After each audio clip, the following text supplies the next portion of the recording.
Եվրամիությունը Հայաստանը հետաքրքիր չի, որտեղ այդ կառույցը ստեղծվել է որպես տնտեսական միություն Ֆրանսիա եւ Գերմանիայի միջև աղցքի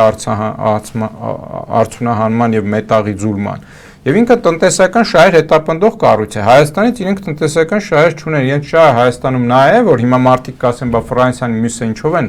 մտահոգված, որովհետեւ գործոն 1, այս տարածաշրջանը օգտագործել է Ռուսաստանի դեմ, այդ առումով ամերիկյան եւ եվրոպական քաղաքականությունը նույնն է, քանի որ Եվրոպան էլ խոշոր հաշվով սեփական քաղաքականություն ունի, գործում է Ամերիկայի ներքո մինչև հիմա։ Եվ երկրորդ գործոնը, քանի որ իրենք Ադրբեջանից գազ են գնում, նավթ են գնում, եւ այդ խողովակաշարերը այս տարածաշրջանով են անցնում, եւ նույն Ֆրանսիան բաժնետեր է այդ ընկերություններում,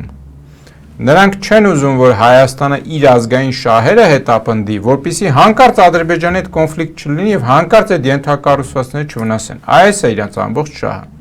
իրականության մեջ։